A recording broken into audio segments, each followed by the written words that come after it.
आदिवासी परिवार जब सड़कों पर हो और मुख्यमंत्री जब आदिवासी हो, अंतिम संस्कार करने के बाद अपने हाथ में उनकी अस्थियां लेकर रायपुर जा रही है। जो तापमान है 40 से 42 डिग्री है। सिस्टम को समझाने और सुलझाने की बात कर रहा है। और हॉस्पिटल में ना कोई स्टाफ थे और ना ही कोई गार्ड थे और डॉक्टर भी नहीं। ऐसे क्या हो सकता आन पड़ी कि ये परिवार बलरामपुर से रायपुर की पैदल यात्रा कर रहा है और रायपुर में जाकर सीएम साहब मिले।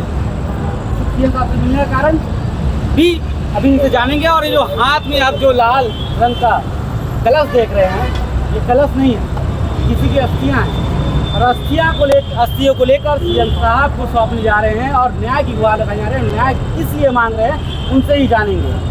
कहाँ से आ रही हैं और क्या नाम है आपका? मेरा नाम मंजू सिंह है और जो व्यक्तिगत मैं जो बेटी हूँ। पूरी घटना समझाइए और थोड़ा हल्का तेज है। मेरी मम्मी का तबीयत खराब था, उनको लेकर के जिला हॉस्पिटल आए थे बलरामपुर में। 27 तारीख को लेके आए थे पापा। इसके बाद 3-4 दिन वहाँ रुके, इलाज चल रहा था।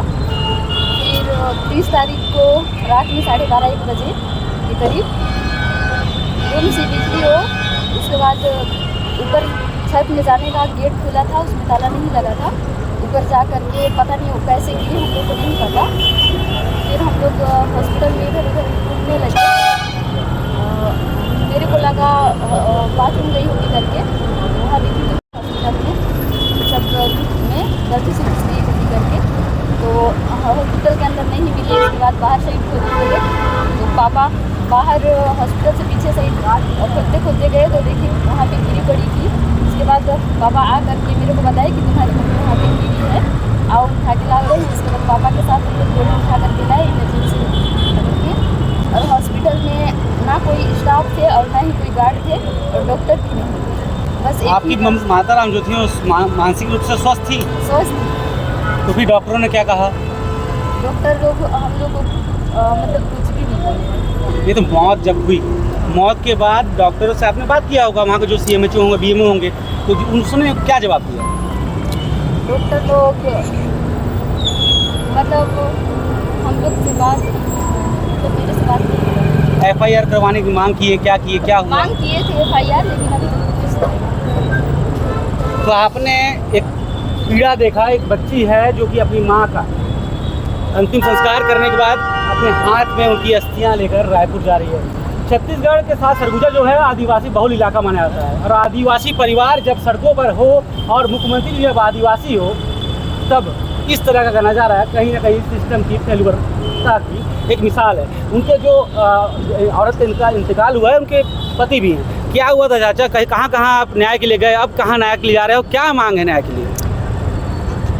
न्याय के लिए मेरा मांग तो यही है कि अब तो मृत्यु हो ही गई है। मैं कहना चाहता हूं कि वहां लापरवाही है, हॉस्पिटल पे लापरवाही सुधर जाए, दूसरा को घटना ना हो और मेरा जो क्षतिपूर्ति है वो मेरे को मिलना चाहिए। इसलिए हम लोग रायपुर जा रहे हैं CM हाउस, वहाँ न्याय मांगने। क्षतिपूर्ति कितना चाहिए? तो क्षति तो बहुत बड़ी है, उसकी पूर्ति तो इस संसार में कोई नहीं कर सकता है, लेकिन कितनी क्षतिपूर्ति चाहिए? 15 लाख चाहिए। 15 लाख चाहिए। और कार्रवाई? तो कार्रवाई तो किसके ऊपर कार्रवाई चाहिए? अब तो उसमें हॉस्पिटल में छानबीन करेंगे। अब तो वही CM साहब, अब इधर तो कोई छानबीन नहीं किया।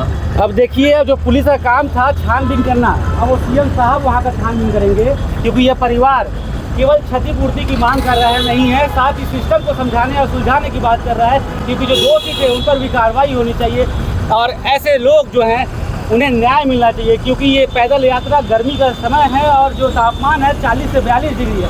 उसके बाद अगर इस तरह का अगर आदिवासी परिवार सड़कों पर होगा तो यहाँ पर जो नारा है सबका साथ सबका विकास, वो कहाँ तक धरातल को सही साबित हो रहा है। और सबसे हैरानी की बात है जब प्रदेश का मुखिया जो आदिवासी हो और उस जगह के आदिवासियों का ऐसा हाल हो, तो इससे आप अंदाज़ा लगाइए। अब देखना होगा कि CM साहब इस मामले में क्या संज्ञान लेते हैं और इस आदिवासी परिवार के साथ कब तक न्याय होता है। तब तक ये